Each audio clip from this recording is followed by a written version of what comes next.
বিগত কয়েকদিন ধরে তৃণমূলের ভরতপুরের বিধায়ক হুমায়ুন কবিরকে একেবারে অ্যাটাকিং মোডে দেখতে পাওয়া গিয়েছে। একের পর এক বিস্ফোরক মন্তব্যও করেছেন তিনি, যেখানে রাজ্যের বিরোধী দলনেতাকেই আক্রমণ করতে দেখা গিয়েছিল তাকে। এমন কিছু বেফাঁস মন্তব্যও তিনি করে বসেন, যা নিয়ে অস্বস্তিতে পড়ে গিয়েছিল তৃণমূল। আর তার এই বারবারন্ত রুখতে নড়ে চড়ে বসে দল। মঙ্গলবার শৃঙ্খলা রক্ষা কমিটি তাকে ডেকে পাঠাতেই গোটা খেলা একেবারে ঘুরে যায়। বিধানসভার ভেতর থেকে বেরোতেই হুমায়ুন কবিরের একেবারে হম্বিতম্বি শেষ। তার ফেস লসের জন্য সব দোষ মিডিয়ার ঘাড়ে চাপিয়ে দিলেন। বিরোধী দলনেতা শুভেন্দু অধিকারীর চ্যাংদোলা মন্তব্যের জবাবে ভরতপুরের তৃণমূল বিধায়ক হুমায়ুন কবির বলেছিলেন, আমার কাছে দল বা নেতৃত্ব থেকে জাতি আগে। এমনকি শুভেন্দু অধিকারী মুসলিম বিধায়কদের বিধানসভা থেকে চ্যাংদোলা করে রাস্তায় ফেলে দেবার হুঁশিয়ারি দিয়েছিলেন। তারপরই তৃণমূল তাকে শোকজ করেছিল। শোকজের চিঠির জবাব দিয়েছিলেন হুমায়ুন কবির। তারপরই মঙ্গলবার তাই তাকে কমিটির সামনে হাজিরা দিতে বলা হয়েছিল। তিনি সেই মতোই মঙ্গলবার দলের বিধানসভার শৃঙ্খলা রক্ষা কমিটির সামনে হাজিরা দেন। আলোচনার পর বেরিয়েই হুমায়ুন বলেন, গত 13ই মার্চ থেকে 18ই মার্চ পর্যন্ত এই 5 দিনে ইলেকট্রনিক মিডিয়ার একাংশ যেভাবে আমাকে নিয়ে সমালোচনা পর্যালোচনা করেছে, তাতে আমি কিছুটা হলেও সাধারণ মানুষের কাছে, তৃণমূলের সমস্ত নেতৃত্ব কর্মীদের কাছে মনে হচ্ছিল আমি যেন কোনো বিরাট অপরাধ করেছি। আপনারা চাইছিলেন হুমায়ুন কবিরের ক্যারিয়ার কি করে শেষ করা যায়। মিডিয়ার একটা অংশ এটা করেছে। আমাকে শৃঙ্খলা রক্ষা কমিটি কি বলেছে আমি তা নিয়ে কোনো কথা বলবো না। এই বিষয়ে শোভনদেব বাবুর কাছে প্রশ্ন করুন, জেনে যাবেন। শৃঙ্খলা রক্ষা কমিটি আমার সঙ্গে আলোচনা করেছে, আমার সঙ্গে কথা হয়েছে, সেটা আমার খুব ভালো লেগেছে। আমি মনে করেছি আমার অসম্মানের কিছু নেই। আগামী দিনে আমি দলের সর্বোচ্চ নেত্রী এবং শৃঙ্খলা রক্ষা কমিটির নির্দেশ মতো চলবো। কোনো রকম কোনো সমস্যা না হয় সেটা আমারও দেখার দরকার। কি বলছেন তৃণমূল বিধায়ক হুমায়ুন কবির, আসুন শোনাই এবার।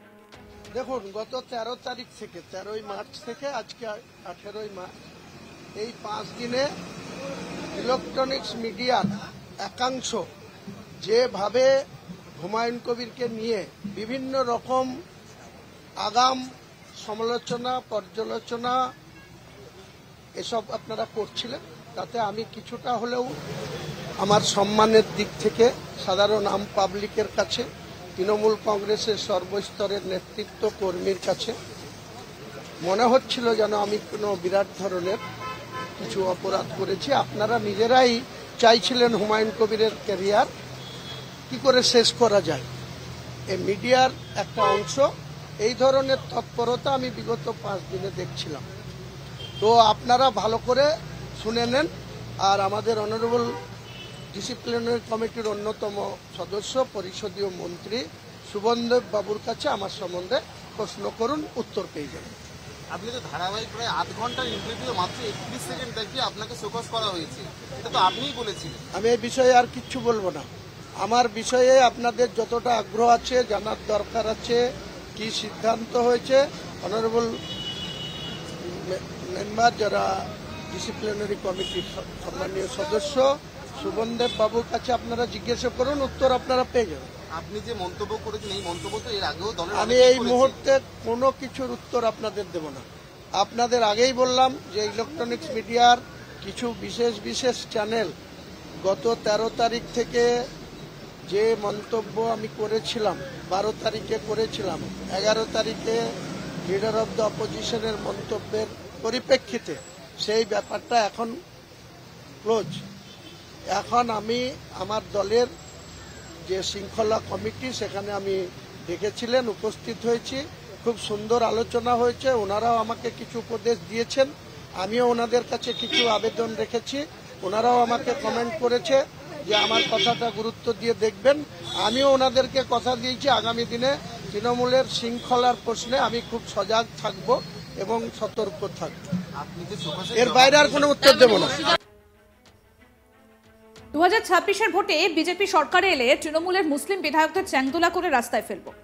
11ই মার্চ মঙ্গলবার এই হুঁশিয়ারি দিয়েছিলেন রাজ্যের বিরোধী দলনেতা শুভেন্দু অধিকারী। এই নিয়ে বিজেপি বিধায়ক তথা বিরোধী দলনেতাকে কার্যত হুঁশিয়ারি দেন হুমায়ুন কবির।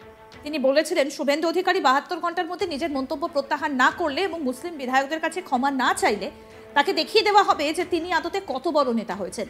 শুভেন্দুকে আসলে 42 জন মুসলিম বিধায়কের সঙ্গে সরাসরি মোকাবিলা করতে হবে, এই কথা বলেছিলেন হুমায়ুন কবির। কি বলেছিলেন, যেখান থেকে এই বিতর্কের সূত্রপাত, আসুন শোনাই।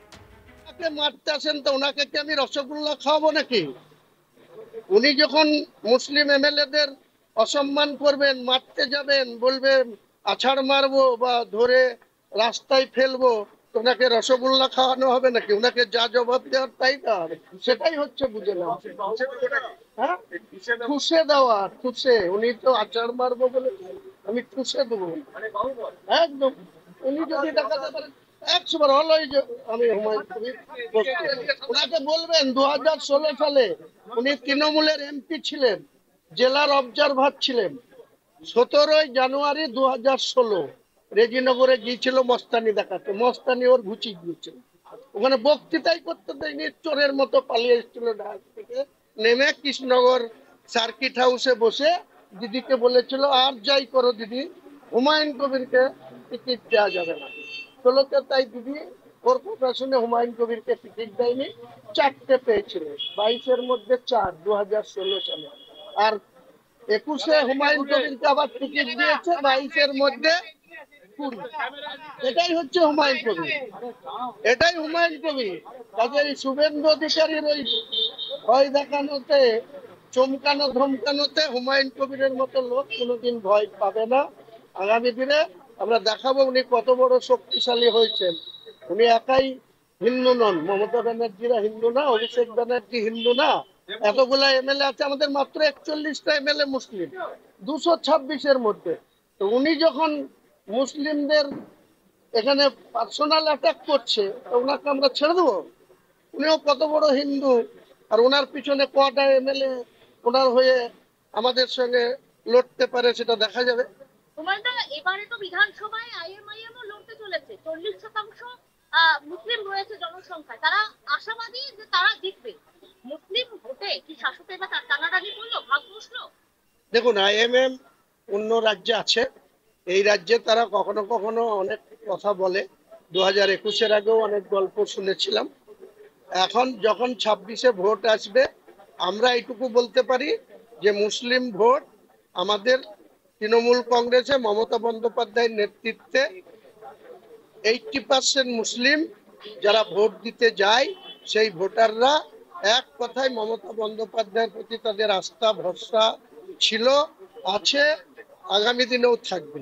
যত শুভেন্দু অধিকারী এরকম মুসলিম সম্প্রদায়কে আক্রমণ করবে, তত মমতা বন্দ্যোপাধ্যায়ের প্রতি আরো সমর্থন সুদৃঢ় হবে, শক্তিশালী হবে।